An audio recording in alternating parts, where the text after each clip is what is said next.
senhor falou agora, né, da questão do governo passado da saúde.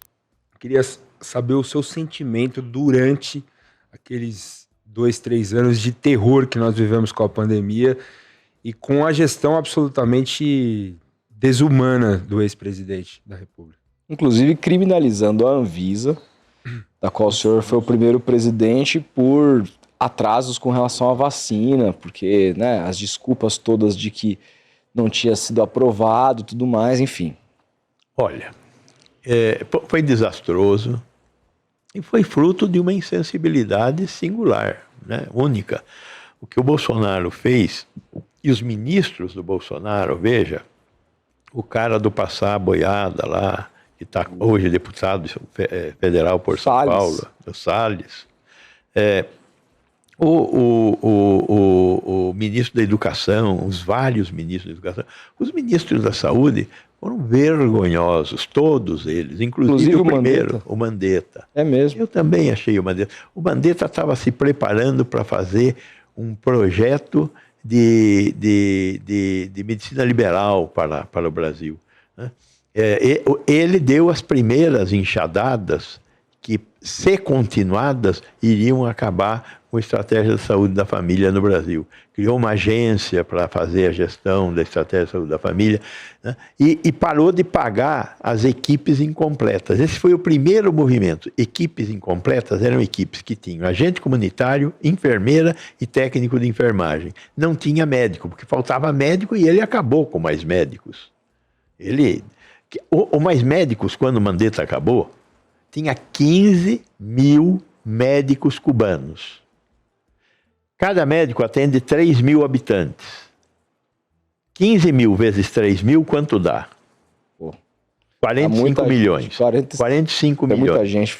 45 milhões de brasileiros perderam acesso a médico naquela gestão.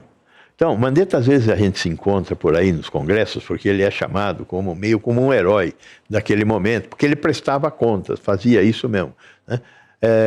Mas eu acho que se houvesse tempo, o tempo daria conta de qual é o caminho que ele ia trilhar. Os outros nem se fala. O Taixe ficou 29 dias, Taixe ou breve. Com o Mandetta ali à frente do Ministério da Saúde, o senhor imagina que a gente passaria melhor pela pandemia ou não? Ou seria a mesma coisa? Não, passaria melhor. Mandetta é um católico fervoroso, praticante, é um sujeito... Não é um ser demoníaco. Não é um ser demoníaco. Não. Tem limites para minha crítica. Tem limites a minha crítica para Mandetta, tá certo? Entendi. Então, andaríamos melhor. Mas o governo Bolsonaro, como um todo, foi um desastre completo. A destruição que ele patrocinou do nosso meio ambiente foi um desastre completo. E o que ele fez durante a pandemia foi um desastre completo. Não tem a menor dúvida disso, né? E a campanha anti-vacina que ele fez é indescritível. Os prejuízos para a saúde pública e para a economia brasileira, esses monstros do agronegócio, né, a forma como nós estamos usando agrotóxicos, destruindo a natureza, destruindo a nossa biodiversidade, matando as abelhas que são responsáveis pela polinização. Essa conta ainda não chegou. Essa conta ainda vai chegar. Isso é Salles, total.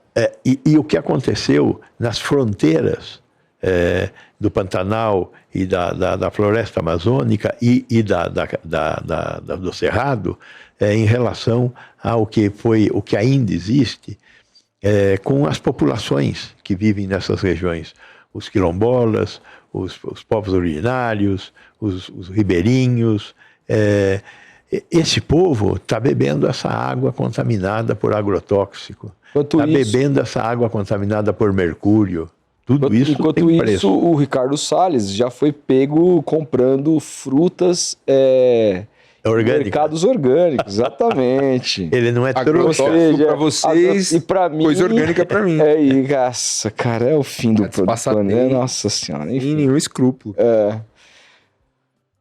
Professor, assim, ainda falando sobre essa questão da pandemia, o senhor acha que se minimamente o Brasil tivesse seguido um protocolo mundial, com um pouco mais protocolo científico, enfim, do que estava sendo feito nos países menos, enfim, eu não sei nem dizer o que, né, menos demoníacos, vamos usar essa palavra, porque assim, o que aconteceu ali foi uma coisa absolutamente do capeta mesmo, assim, a maneira com que tudo, como que essa gente geriu. Você acha que o governo teria continuado, não fosse essa gestão catastrófica no poder? Bom, primeiro vamos falar do catastrofismo. Quantos brasileiros morreram? Em tese, oficialmente, 700 mil. Nós temos certeza que foram mais, porque existem muitas mortes atribuídas à síndrome respiratória aguda, que foram Covid e foram enterrados como síndrome respiratória aguda e não como Covid. Se estima que há algo em torno de 300 mil mortes nos 3 anos da pandemia. Número 1.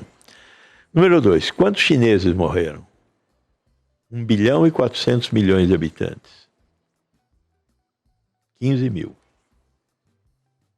Ah, mas a China é um país comunista, escondeu os dados. 15 mil? Ok, 15 mil.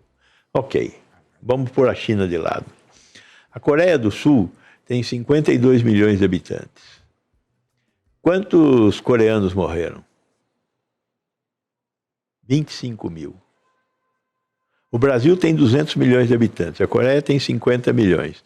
Multiplica por 4 o que a gente teria de morte aqui. 100 mil. Ele morreu 3 vezes mais. Morreu 1 milhão. Morreu 10 vezes mais. Uhum. Porque muitos números não foram coletados corretamente. Não foram computados. Então, peraí. O catastrofismo não tem nenhum exagero. Foi mesmo um morticínio. Foi genocídio. Foi. Eles reclamam dessa palavra, genocídio, mas foi. O que aconteceu em Manaus? Faltou oxigênio. Manaus é uma ilha. Lá só se chega atravessando o rio.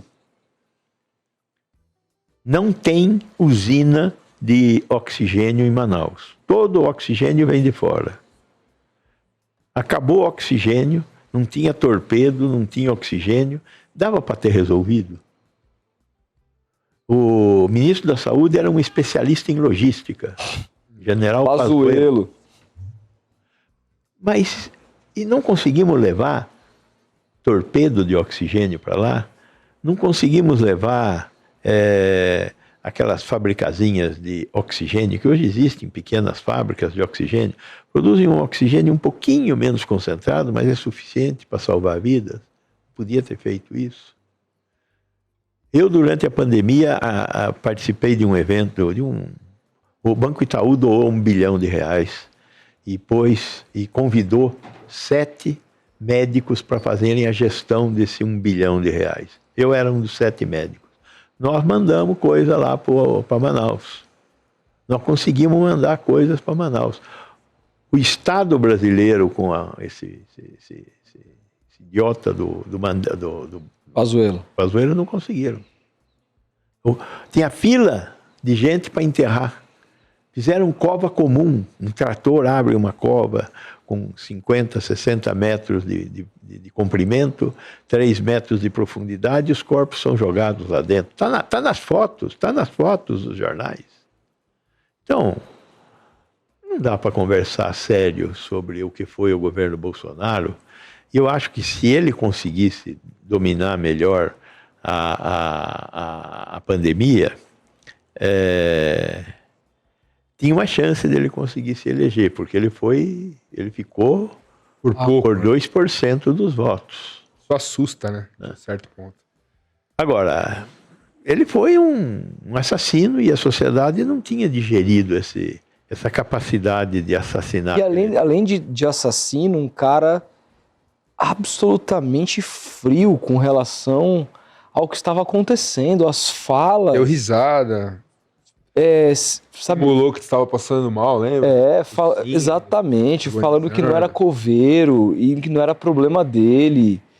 Sabe, fora a medicação que não combatia a Covid, né? Incentivo à cloroquina. Isso daí cloroquina, ivermectina. A tentativa, inclusive, de ganhar dinheiro com aquela vacina que era $1 por vacina, que caiu na CPI depois. Meu Deus. Laboratório indiano. Exatamente, a vacina indiana. Ainda bem a demonização da Coronavac. Sim, que era chinesa. Era chinesa. Outro dia eu encontrei, doutor. Eu estava indo te encontrar lá num bar na última... Sábado. E eu peguei um Uber, tomei um Uber e era um motorista nordestino que estava atentamente escutando um programa de rádio comandado por Deltan Dallagnol. E aí eu falei, o senhor gosta, né? Eu gosto desse paranaense, esse paranaense aí é bom, que não sei o que e tal. Começamos a conversar. Não tomou a vacina, disse que isso é uma história da Globo, a Globo que inventou a pandemia, a Globo para lucrar e para querer demonizar o Bolsonaro, porque a Globo sempre foi de esquerda, contou essa história da pandemia e que, na verdade, o que curou não foi a vacina, o que curou foi que essa história parou de fazer sentido, de ser disseminada. E ele acredita que nós fomos à Lua já? Então, tem muita gente que não acredita, ele deve ser uma delas. E olha a frase dele, infelizmente a minha esposa é professora e obrigou os meus filhos a tomarem a vacina. Infelizmente ela é professora. Infelizmente ela é professora. É cruel, velho. Eu cheguei mal, eu tive que beber um pouquinho a mais do que eu tinha planejado para esquecer essa conversa. Nossa, insalubre, hein, cara. E é o que você falou dos obliterados, né? A solução para os obliterados... Não, eu acho que eles têm direito a isso. Não tem jeito. No fim, eles são vítimas também. Né? De um discurso, total, claro. Eu acho que nós temos que usar a regra da água mole. Por isso, nunca desisti, eu continuarei, eu vou falar em tudo quanto é lugar, eu não tenho vergonha, eu não tenho medo, eu falo o que eu acho que é o mais correto ser falado. E nós temos que fazer o mesmo com a sociedade, água mole. É isso, né? Não tem muita solução. E nesse período ainda bem que a gente tinha o SUS, né? Tivemos o SUS salvou e continuamos tendo o SUS e nós vamos conseguir melhorar o SUS. Tem coisas a fazer? Tem. Né? Se sobrar um pouquinho de dinheiro, mas tem muita coisa na área administrativa, tem muita coisa na área da assistência à saúde. Nós temos que melhorar nossa capacidade de gerenciar filas, né? Porque nós sabemos gerenciar filas, nós conseguimos gerenciar filas para fazer os transplantes, temos que conseguir fazer gerenciamento de filas para tratar pacientes com câncer.